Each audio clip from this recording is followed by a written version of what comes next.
साथियों, सभी को मेरा नमस्कार, जय भीम। साथियों, इस देश के अंदर ये हो क्या रहा है समझ नहीं आ रही बातें। कि अभी चल रहा था कि पेपर लीक,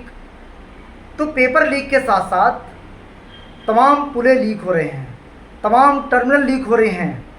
तमाम पुल गिर रहे हैं। तो मुझे तो लग रहा है ये पूरा देश लीक हो रहा है, मुझे ऐसा समझ आ रहा है। और साथियों, जैसा कि मैं बार बार बोलता रहता हूँ, आभास महासंघ मिशन 24 कैरेट जो एक सामाजिक व्यवस्था परिवर्तन है और ये कांसीराम बहुजन मूवमेंट पर काम कर रहा है। साथियों, अभी कल परसों की सूचना है, अज्ञात सूत्रों से पता चला है कि जो उत्तर प्रदेश का PCS सिविल सर्विस आयोग है, उसी के साथ साथ वहाँ पे PCS जे का जो एग्ज़ाम कंडक्ट कराता है, वो संघ लोक उत्तर प्रदेश का जो स्टेट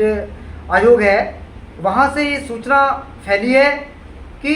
PCS जे की मुख्य परीक्षा की लगभग 50 से ज़्यादा कॉपियाँ चेंज की गई हैं। साथियों, ऐसा बड़े स्तर पर हो रहा है, तो मैं जानना चाहता हूँ और बताना चाहूँगा उन मेहनती और ईमानदार मजदूर किसानों के बच्चों से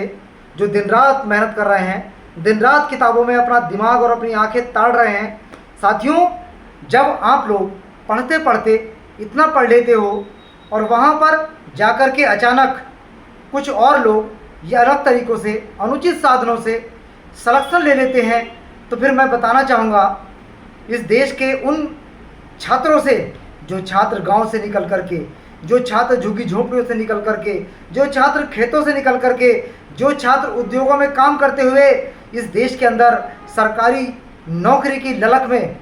अपना सब कुछ निछावर करके तैयारी में जुटता है। और एक समय ऐसा आता है जब वो तैयार होकर के कंप्लीट होता है, तो साथियों पता चलता है कि अचानक कुछ और लोग, अचानक ऐसे लोग जो पैसे वाले लोग हैं, जो षड्यंत्रकारी लोग हैं, या जिनके जो है उच्च स्तरीय संबंध हैं, वो आसानी से सिलेक्शन लेने के अनुचित साधनों का प्रयोग करके सफल हो जाते हैं। तो साथियों, अभी देखा आपने पेपर लीक के साथ साथ तमाम पुलें लीक, तमाम टर्मिनल लीक हो रही हैं। और अभी क्या हुआ है साथियों, देश के अंदर ये जो PCS जे में ये ऐसी घटनाएं देखने को मिली हैं, ये बहुत ही छात्रों के लिए और देश के आम आदमी के लिए बड़ा ही कष्टकारी है, दुखदायी है। और साथियों, ऐसे हालात में तो हम सब लोग को समझना पड़ेगा और समझ करके हमें ऐसी सरकारों को हटाना पड़ेगा जो सरकारें आए दिन युवाओं के साथ खिलवाड़ कर रही हैं, उनकी जवानी के साथ जो है खिलवाड़ करने पर लगी हैं, उनको बर्बाद करने पर लगी हैं। उन सरकारों को हटाना होगा और बेहतर इंतजाम सरकारी नौकरी का हो। साथियों, इसके लिए मैं यही कहूँगा, अभी पुलिस की भर्ती थी जैसे उत्तर प्रदेश के अंदर, जो पुलिस की भर्ती में इतना पैसा लेकर के उत्तर प्रदेश सरकार ने रखा है, मैं कहना चाहूँगा कि उत्तर प्रदेश सरकार अगर मेरी इस आवाज़ को सुन रही हो तो ईमानदारी से उन गरीब लोगों का पैसा वापस करे जिन लोगों ने उत्तर प्रदेश पुलिस भर्ती में आपको फीस दे करके, उत्तर प्रदेश सरकार को फीस दे करके पेमेंट किया था। साथियों, करोड़ों अरबों रुपया पूरे उत्तर प्रदेश से उत्तर प्रदेश सरकार ने पुलिस भर्ती के लिए रखा है, लेकिन वो भर्ती कंप्लीट नहीं कराई है, वो भर्ती कैंसिल होगी। और बाकी जितनी भी वैकेंसी इस तरह की हैं, जिनके पेपर लीक हो रहे हैं और जिनका इस तरह से तमाम तरह का भ्रष्टाचार में लिप्त जो एग्ज़ाम है, उन सबको कैंसिल कराया जाए और ईमानदारी से सरकार के हैंडओवर, सरकार के कर्मचारी अधिकारियों के हैंडओवर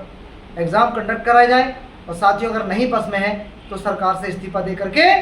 बाहर चले जाएं, अपने मठ में वापस जाएं। धन्यवाद, नमस्कार, जय भीम।